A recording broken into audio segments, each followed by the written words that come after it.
Eto mga kababayan, isang magandang araw po sa inyo dito sa mga nanonood at sa iba't ibang bansa. Eto na naman po ang News That Matters at ating panonoorin dito na may ibubulgar ito si Kuya Eds dito kay BBM mga kababayan. Pero bago tayo tumulak sa video na yan, isang share at subscribe lang po para updated po tayo dito sa mga kaganapan dito sa Pilipinas mga kababayan. Eto, tumulak na po tayo sa video na to. Magandang gabi po ang Kuya Ed.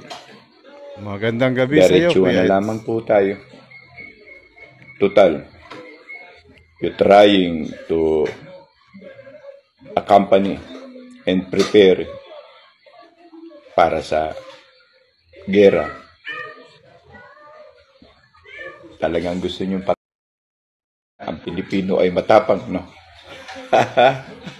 Well, hindi po ako tumatanggi niya. Talaga matapang po ang Pilipino. Pero, ang tapang na walang utak ay isa pong klarong kagaguhan. Hindi ko po kayo inaamon, sino man sa gobyerno, kasi may tumawag sa akin. Ayan. Kuya Ed, ipapakulong nila, ipakukulong nila ang lumalaban sa Marcos administration. Nako. Ang naghahanap ng katotohanan sa involvement ni Romualdez sa pagnanakaw. Kasi siya na po ang tinutumbok At hindi ko alam kung ano meron kay Brownie. Sayang yung dalawang condominium na yan. Ikaw lang ang chief of staff na merong condominium. Malupit. Ang iba, restaurant lang. Sige, okay, and dito tayo. Total, magagaling kayo.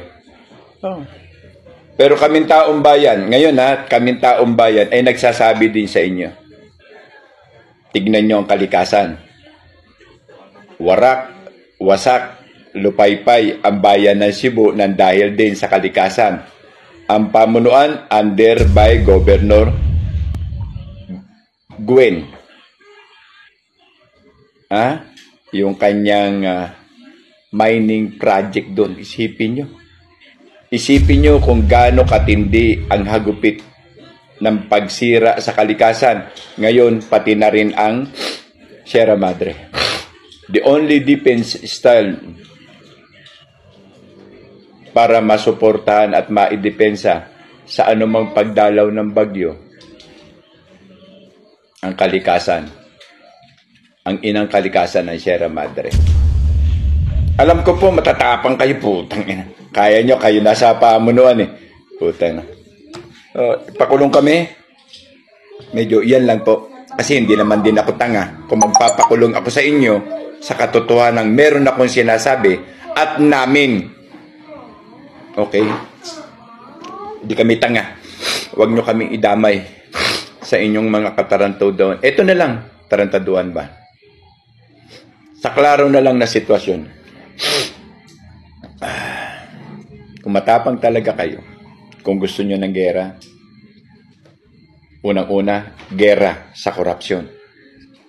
Pangalawa, gera sa paglaban at pagsira sa kalikasan.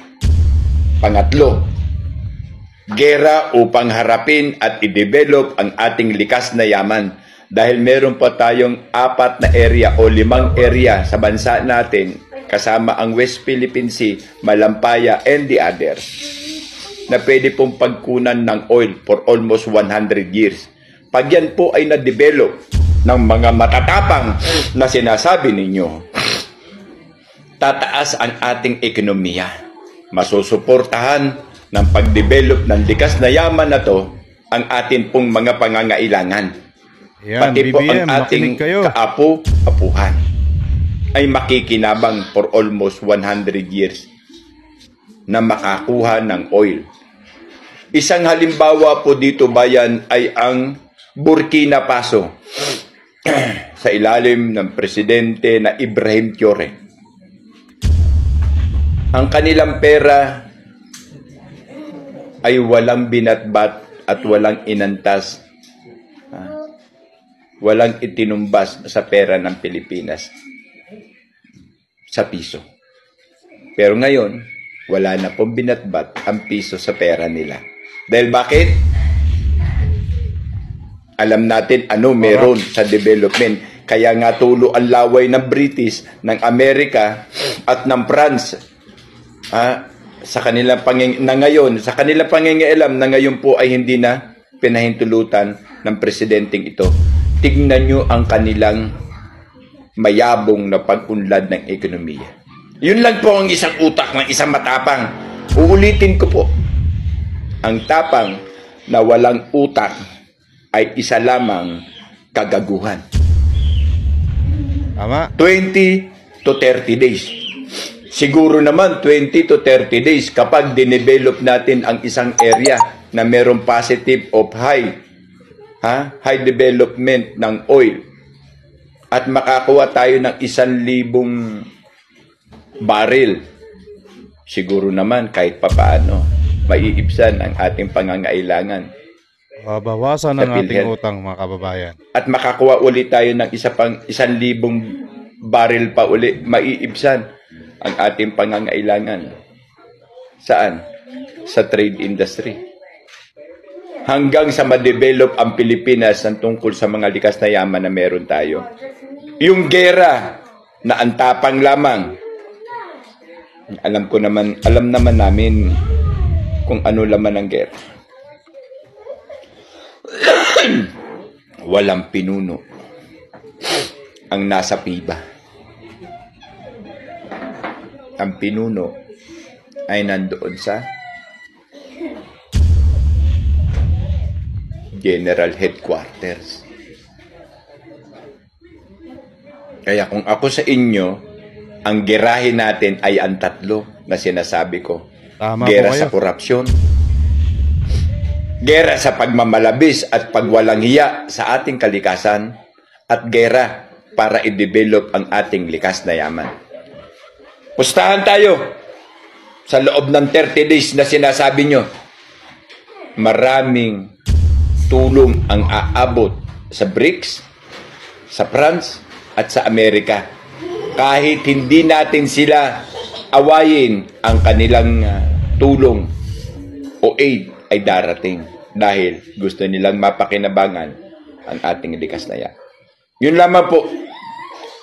Ulitin ko, ang tapang na walang utak ay isa pong kagaguhan. I-develop natin ang ating likas na yaman kahit papaano in prior of 30 days. Meron na tayong matatanggap na report. Meron na tayong accommodately accomplishment at magi-start yung ating pagbomba. Sana po napapanood dito ng ating Pangulo, mga kababayan, no? Napakagandang mensahe galing po dito kay Kuya Eds na kung saan lalabanan natin una ang korupsyon. Iyan dapat ang pagtutuunan ng ating presidente, mga kababayan. Na kung saan wag yung makikipagyabangan dito sa China, mga kababayan, dahil wala akong mangyayari sa bansa natin na makikipagyera na kaya daw natin lusutan ng 30 days, mga kababayan. Instead, kung gawin niya na lang yung sinabi ni Kuya Eds, giginhawa pa yung bansa natin at tutulungan pa tayo ng mga Amerika at yung bansang England at saka itong France, mga kababayan, kapag nagkaroon ng gitgitan dito sa ating bansa.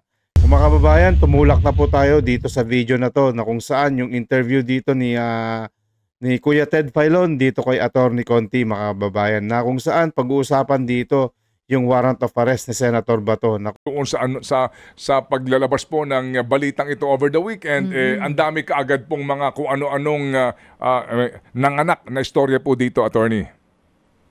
Oo nga eh. At kung babalikan ko po yung mismong interview ni Kabuts na Demonia, sabi niya, I have it on credible information ba?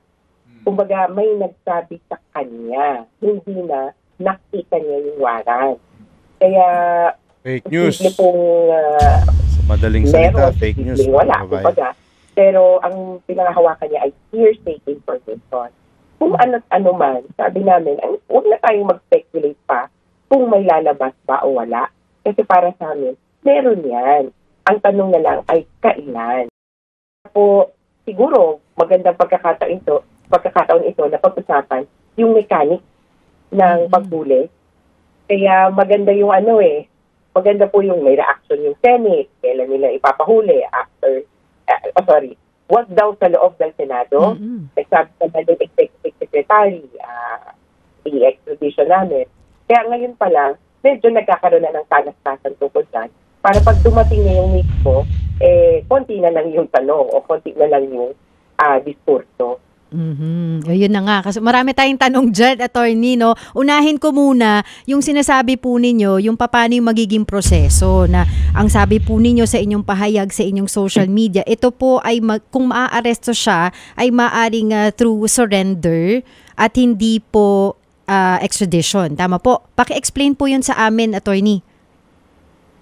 Yan ay ayon dun sa mga batas. Actually, dalawang batas sa Crimes Against Humanity. So, dalawa lang naman yan, Rome Statute at saka RA 9851 ng Pilipinas. Consistent sila pareho na yung proseso ay ang tawag ay surrender to the ICC, surrender to the court. Yung extradition, kaya lang naman po napunta sa ating mga sa national agenda, ay dahil recently naglabas yung Supreme Court ng patakaran konstitusyonal. Nag-connect ang mga tao, A and B. Sabi na, yung extradition, para kay Bato. Palagi ko po hindi, dahil yung extradition rules na lumabas ay natagal na yung iniisip, matagal na yung sa plano. At nagkataon lang siguro yung timing. Pero kung ano man, ang extradition din ay tungkol sa pagpasa ng isang tao from one state to another. Yung requesting country. At ang pinaka-konsepto po niyan, may foreign warrant, may foreign law. So, ng isang bansa. Pero hindi siya, dun pa lang hindi na katulad ng ICC. Dahil ang ICC po ay international law, international court. Magkaiba po yan dahil sa international court, tumali tayo dyan at kumbaga nagpasakop doon sa batas ng Rome Statute. Kumbaga, basketball, sabi ko nga, NBA, foreign, foreign, entity. Foreign entity, foreign koponan, gano'n. At yung pong FIBA ay international at sumali tayo doon. Kaya kapag tinatawag tayo ng FIBA, pupunta tayo. Pero pag ang nila, tinatawag ng NBA, sino kayo? Kaya dadaan kumbaga ng CBA. Kaya yung extradition po, dadaan ng local court dapat. Opo. Sige, so kasi nga po yung po nangyari kay dating Pangulong Duterte, sa ngayon po na sitwasyon, ito ho ay lamang theoretical sa sitwasyon po ni Senator Bato, hindi na pwedeng yun ang pagdaanan po na pamamaraan, yung bigla na lang siyang aarestuhin at isasakay ng eroplano. Yung pong arrest, yung process of arrest, medyo nasunod, may irregularity din sa proseso ni Duterte kung ayon sa Rome Statute. Dapat po hinarap siya sa local court. Ito yung pinagtatalunan niya na Article 59 ng Rome Statute. Pero sa harap ng local court, ang tanong sa kanya ay similar dun sa tanong ng mga judges dun sa ICC nung initial appearance. Nalala niyo po yun, tinanong nga, anong birthday mo, anong pangalan mo, anong pangalan ng magulang mo, gano'n. 1, to determine identity. 2, to check if he's okay. Ganun siya, actually, si Duterte nun, may ka lang ba? May nangyari bang rights violation? Ano yung proseso ng pag-aresto? And then thirdly, sasabihin na, kung gusto mong mag-interim release, mag-apply, okay lang din. So they have to tell him about the remedy. That's all. Sa extradition kasi, kaya doon kami medyo nag-iisip pa, mas mahaba ang proseso kasi you have to prove the law. And that the law applies also to the Philippines, that it is a extraditable offense. You can even question the jurisdiction in a way of the court. Doon sa proseso sa Rome Statute, wala na pong ganon. You can only question the jurisdiction of the ICC, kumbaga, in the ICC, not in a Philippine court. Opo. Sige po. So, siguro ho naman, ito po ay wala pang kumpirmasyon from ICC. So, siguro pag dumating na yung pakakataon, we will cross the bridge, ika nga, when we get there, kapag po nandidiyan na yan. Kasi ang inyo pong sinasabi, attorney, hindi yan, di ba? Kung hindi yan, meron ba? Ang tanong lang dyan, kailan ba ito ilalabas? Kasi po, kayo nakasisiguro, attorney, na meron at meron lalabas na arrest warrant coming from ICC against the senator. Yes po, dahil tinuturing na siya or nakikita na siyang co-perpetrator. At mismo, si Senator De La Rosa ang nagsabi na umamin, di ba, na may nag-chismis. Pinadalahan ng sabon. Diba to? Umamin si Senator De La Rosa na parang may nag-email kasi hindi namin pinansin. Opo, opo. So, nagkaroon kahit paano sa kanyang parte. Kaya nga ngayon ang paghihimok namin, mag-cooperate na lang po siya dun sa investigation bago pa ma-public or bago pa siya ma-issuehan kung sakasakali ng warrant para it shows the state and its part. Sige po. Kailan po ang simula naman po nito pong proseso po ni dating Pangulong Duterte, ito pong pagbabasa sa kanya, itong confirmation po of charges? Alagay ko po sa susunod na taon kung magkaroon niya ng fit to stand trial. Malumpit, ilagay ko lang yung timeline kasi yung 5 natanggap, kumbaga submitted sa resolution yung issue ng fitness to stand trial.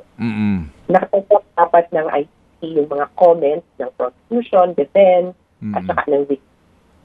Kasi yung report ng mga doktor, ng mga experts, natanggap naman October 31.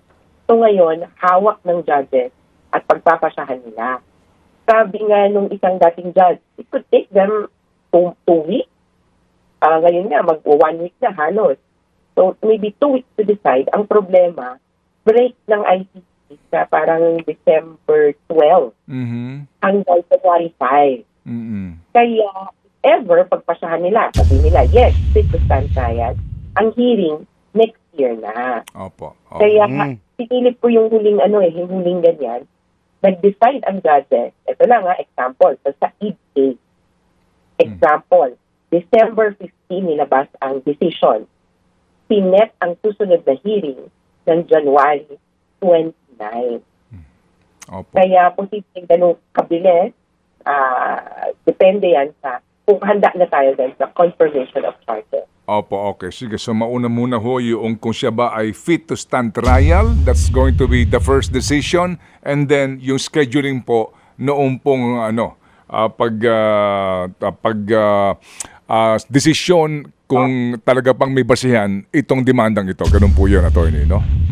So, yung pagbasa at pag-discuss yung sakdal. Opo. Medyo kakaiba sa ganun, may process pa, di ba? Binabasahan na lang. Yung of charges, pagkakataon din sa kabila, sa defense, na i-contest pa yung charges. Opo. Confirmation of charges. Kakaiba ito doon sa pag-establish ng probable cause naman. Opo. Pero sa ngayon, Okay. sabi nga namin, nabaliktad ang proseso, yung sa warrant, meron ng quote-unquote probable cause or reasonable grounds to believe that he committed crimes against humanity. Okay, sige po. Attorney Conti, salamat sa inyo pong panahon at muli kami makikibay. Mga kababayan, yung arrest warrant dito kay Senator Bato, wala pa rin konfirmasyon ayon sa ICC, mga kababayan. Yan po ay galing dito kay Attorney Conti. Hanggang dito na lang muna tayo, mga kababayan. Maraming salamat po dito sa panonood sa video na to. Isang share, like, subscribe lang po para updated po tayo sa mga balita dito sa Pilipinas. Maraming salamat po. News That Matters and God bless.